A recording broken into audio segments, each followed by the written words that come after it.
Salut à tous et à toutes, aujourd'hui on se retrouve pour une petite vidéo et aujourd'hui on teste le Goodyear Ego 2. Donc c'est un scooter à 3 roues électrique. Et donc ce qui est intéressant c'est que on ne trouve pas beaucoup de scooters à 3 roues. Et là c'est une version 50 cm3, donc équivalent 50 cm3. Et donc ce petit Goodyear est équipé d'un moteur sur la roue Bosch. C'est vraiment du Bosch, hein, de 1500 watts. Donc c'est un bon petit moteur, hein. Franchement il a de la gouache. Environ 128 Nm. À l'arrière, on est équipé d'un amortisseur. Et là aussi, on est équipé d'un seul amortisseur à l'avant. J'aurais pensé qu'il y en avait deux, mais en fait, non, il y en a un seul. Et donc, au niveau de la batterie, on est sur une batterie de 60 volts, 26 ampères. Ça permet d'avoir environ 50 km d'autonomie. Donc, on va tester les clignotants. C'est sympa. Ah ouais, franchement, ça a la classe, mon gars. Ah, ça a la classe. Les feux... Ah ouais, tiens, c'est marrant. C'est des feux à LED. Waouh! Ah ouais, t'as même l'appel de phare et tout, c'est cool. Donc c'est des feux à LED crew, hein, comme d'habitude. Donc sinon, au niveau du Komodo et du compteur, tu as donc les feux clignotants, klaxon des deux côtés. Alors le 1 c'est 25 km/h, le 2 c'est 45 km/h. T'as plus de gouache en 2 qu'en 1. Tu vois, clac.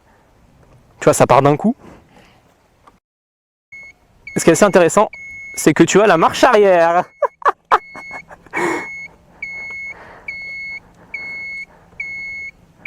Donc la marche arrière environ 6-7 km/h quand même, hein. C'est marrant. Ah ouais, la marche arrière a autant de gouache en première qu'en deuxième, hein. Et ça a vraiment beaucoup de gouache quand même. Donc on est sur frein à disque avant et arrière, double frein à disque, un sur chaque roue. On peut régler les leviers de frein, ça c'est quand même assez intéressant. On peut régler les leviers de frein, ça on ne trouve pas partout. Donc là vous avez les mètres cylindres. Au niveau du compteur, vous avez donc... Il y a des gens assez étranges ici. Vous avez donc le compteur en kilomètres, en miles par heure, le niveau de charge de la batterie, le nombre de kilomètres effectués, ça c'est le nombre d'ampères, mais ça ne marche pas apparemment. Ouais, c'est bon. Et donc le mode, etc., etc. Vous n'avez pas grand chose au final sur le compteur. Au niveau... Donc là on a la béquille. Alors sinon, la batterie se situe ici. Donc on peut mettre 2 batteries maximum. Ici on peut mettre la deuxième batterie, après on switch les deux. On peut ouvrir la selle et donc accéder et ouvrir soit la trappe de la batterie, soit la trappe du petit stockage, parce qu'au final c'est un petit stockage, hein. On peut mettre des trucs à l'intérieur, donc c'est assez sympa. Par exemple ton sac de cours ou je ne sais quoi. Ouais, ça c'est les cale-pieds arrière pour le passager, parce que c'est 2 places. Ici il peut se maintenir. Il y a des grands garde-boue, ça c'est pas mal ça. Les grands garde-boue c'est franchement bien, j'aime bien. Les petits rétros. Non, franchement c'est sympa. Et apparemment, je suis toujours au milieu de la route moi quand je fais des vidéos, c'est incroyable. Au niveau de la télécommande, c'est assez sympathique parce que vous avez l'alarme.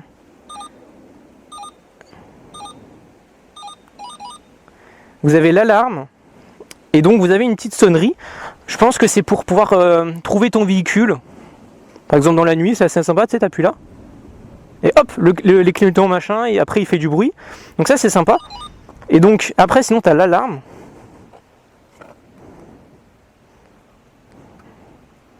Donc on va essayer de le voler. Ok, on a bien mis l'alarme. Pourquoi s'allumer le véhicule? Non. D'accord, ça c'est l'alarme. Non, en fait c'est le compteur qui s'allume. On est en forêt, on va le pousser à fond. C'est ça le max? Ok. Donc on va désactiver l'alarme. Donc c'est pas mal, une petite alarme. Pourquoi pas? C'est assez sympathique. Donc contrairement à la Super Soco, on est obligé de mettre les clés dans la serrure pour allumer le contact, tout simplement. Donc vous pouvez mettre 2 batteries. Et ce qui est quand même super intéressant avec ce petit véhicule, c'est que ça a de la gouache, mon gars. Oh, regarde-moi ça part d'un coup. Alors c'est génial. C'est génial. Tu vois, là, on a le lac 35, 40, et presque 45, tu vois. Ça a de la gouache, hein. Et les freins, ça freine très bien aussi, hein. Hop, on va faire du tout-terrain. Donc au niveau de l'angle de braquage, c'est sympa. Ça braque beaucoup plus que ma RS4 déjà. Hop là.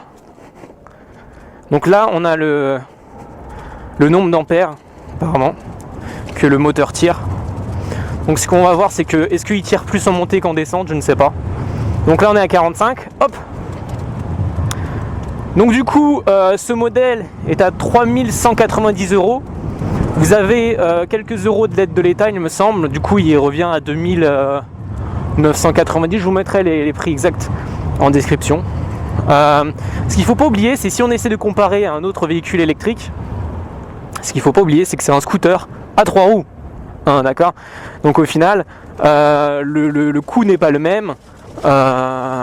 C'est complètement différent d'une moto ou d'un scooter classique. Tu vois, t'as 3 roues, t'as 2 disques à l'avant. C'est quand même totalement différent. Hein. La conception est différente. T'as un bon moteur Bosch. C'est quand même incroyable. Bon, les suspensions, je suis pas trop fan par contre. Hein. En même temps, tu me diras, c'est un truc de ville, c'est pas un truc pour aller dans la forêt.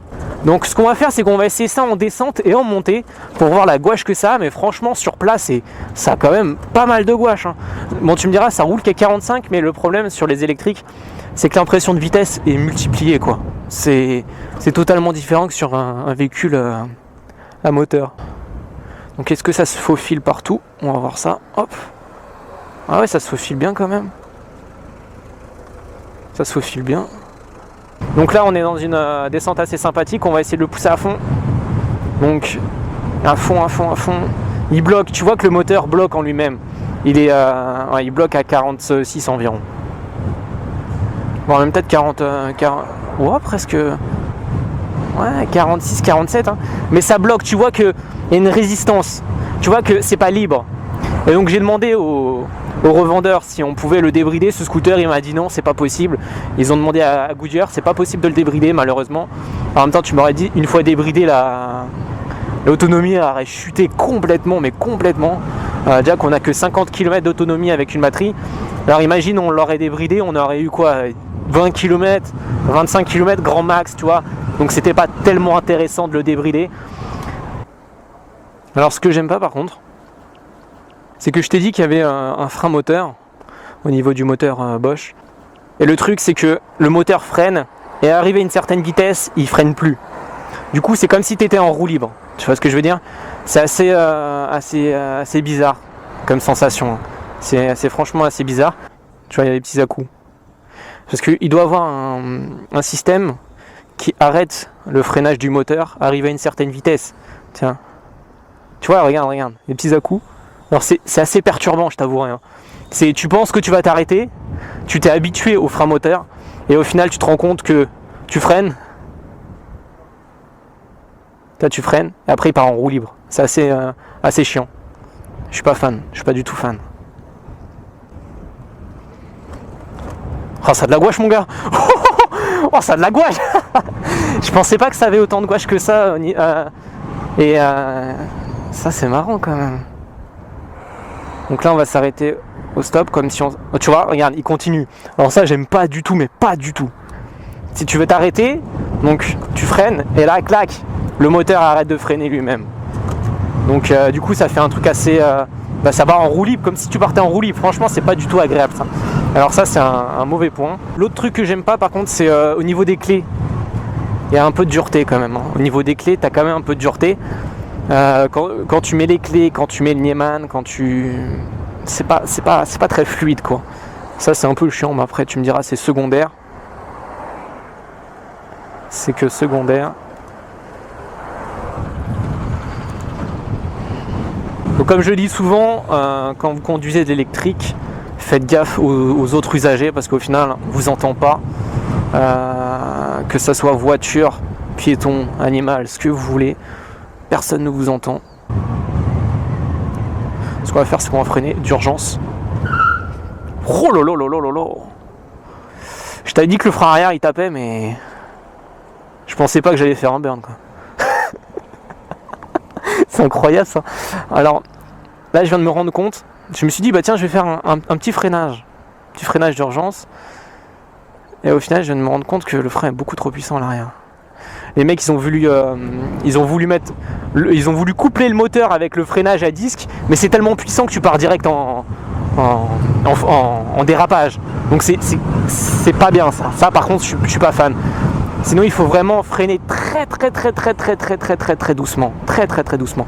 Mais si jamais tu as besoin de faire un freinage d'urgence, c'est comme si tu n'avais pas d'ABS quoi. Tu pars direct. Tu te casses la gueule. C'est pas bien du tout ça. Je m'attendais pas du tout, mais alors pas du tout à ce que ça réagisse comme ça, tu vois. J'ai jamais vu ça. Un frein arrière qui freine autant que ça, j'ai jamais vu ça. C'est incroyable. Donc là on est à 35, un petit 40. Franchement c'est kiffant. Je sais pas ce que ça fait si je mets la marche arrière d'un coup. Est-ce que je pars en arrière, tu vois, il faudrait. J'ai pas envie d'essayer. Mais c'est assez marrant. Sinon, au niveau des modes, si tu es en mode 1 et que tu passes en mode 2, on s'accélère. Franchement, c'est super kiffant, les gens vous regardent et tout, c'est marrant, c'est très marrant. C'est très marrant. Donc au niveau de la maniabilité, c'est un scooter, au final ça reste un scooter, que ce soit à 3 roues ou à 2 roues, pour moi ça reste un scooter. Tu as beaucoup plus de maniabilité au niveau du lent par rapport à un petit scoot, mais niveau maniabilité à grande vitesse, quoi que si tu fais du contre-braquage, ça va un peu mieux. Mais si tu essayes de tourner comme ça, c'est plus dur que... Ouais. En tout cas, c'est beaucoup plus dur que la Muju. Alors au niveau du poids, on est sur du 99 kg avec une batterie. Si tu veux acheter une deuxième batterie, elle fera 9 kg de plus, donc c'est pas très... c'est pas lourd. C'est pas lourd, hein, clairement, c'est pas lourd. Putain, les clignotants. C'est pas lourd. Mais donc c'est pratique parce que tu peux l'emmener chez toi, tu la recharges sur la prise de chez toi. Moi je suis pas très scooter, tu vois, je suis plutôt moto, donc si je devais choisir une moto, peut-être soit la Muju, soit la Super Soco, parce que je suis pas scooter. Mais pour ceux qui cherchent quand même un scooter électrique à 3 roues et en 50, il n'y en a pas beaucoup. Donc ça franchement ça peut être pas mal. Ça peut franchement être pas mal. Alors après tu vas me dire ouais c'est peut-être un truc de facteur. Pourquoi pas? Admettons, c'est peut-être un truc de facteur. Ça ressemble à un truc de facteur, je te l'avoue. Mais disons que si tu veux te balader, aller chercher ton pain le matin, faire moins de 50 km dans la journée, c'est super sympa. Alors au niveau de la marche arrière, ça peut être sympa par exemple si tu veux rentrer chez toi et que tu dois monter un petit trottoir. Donc le scooter, tu me diras, il fait qu'une petite centaine de kilos, c'est pas très lourd. Mais ça peut être franchement sympa, ça peut être une aide. Franchement, ça peut être une aide. Ah, c'est génial. Là, t'as de quoi mettre ton téléphone et tu le recharges en même temps. Ah, c'est bien ça. Du coup, en plus, là, t'as une petite trappe pour mettre tes objets, tes affaires. Franchement, c'est vraiment un véhicule destiné à la ville. Et du coup, il a été pensé pour. C'est-à-dire, par exemple, tu veux mettre ton petit GPS, t'as de quoi le recharger. Tu veux mettre ton petit sac à dos, t'as de quoi mettre ton sac à dos. T'as quand même de la gouache, hein, putain. Donc imagine tu vas aller à ton petit lycée le matin et tout, il y a peut-être un petit peu d'eau, bah ça tiendra mieux la route déjà qu'un scooter ou qu'une moto. Ça c'est aussi intéressant. C'est aussi pour ça que certaines personnes optent pour le 3 roues. Hein. C'est aussi pour ça. En tout cas, alors ce que j'aime bien, c'est que ça va, la selle est pas trop dure, ça va encore. Le fait qu'il y a 3 roues, c'est quand même... pas ordinaire. Ce que j'aime pas par contre, c'est que du coup t'as un freinage trop fort au niveau du frein arrière. Quand tu freines de l'avant, t'as le moteur qui freine aussi et t'as des à-coups. Ça j'aime pas. Et à la fin quand t'as freiné, hop tu pars en roue libre, tu vois. Là j'ai lâché le frein. Mais sinon tu pars en roue libre. Ça c'est quand même assez dommage. Tu vois là je pars en roue libre là, tu vois. Donc du coup ça fait que t'es obligé de freiner d'une certaine manière au début et à la fin tu freines plus fort, tu vois, si tu veux vraiment t'arrêter. Ça c'est quelque chose d'assez perturbant. Sinon là j'ai fait une dizaine de kilomètres, la batterie nickel. Je suis toujours resté en mode 2. Donc franchement c'est sympa. Mais ce qui me perturbe vraiment c'est le moteur qui freine et qui donne des petits à-coups. Ça c'est un peu chiant. Mais sinon c'est cool, hein, c'est cool. Franchement j'aime bien. Donc après, c'est en fonction de vos besoins, bien évidemment. Vous pouvez préférer ça à la Muju, à la Super Soco. C'est à vous de voir. Sur ce les gars, portez-vous bien. Équipez-vous. N'hésitez pas à lâcher des commentaires si vous avez des questions. Allez, sur ce, à la prochaine. Abonnez-vous. Allez, ciao. Yeah. On my grind all day, gonna make $1 million selling that someday. You know I'm in the building when I write this way. Put me in the pound when I bite this game, bitch, I'm an animal, eating these rappers, I swear I'm a cannibal. About to fulfill all my dreams, I'm a fiend. I've been plotting and scheming, this shit is obscene. I rise on fleek, what in the fuck does all that even mean? Seems like we're scared of how others perceive, but let me be straight up.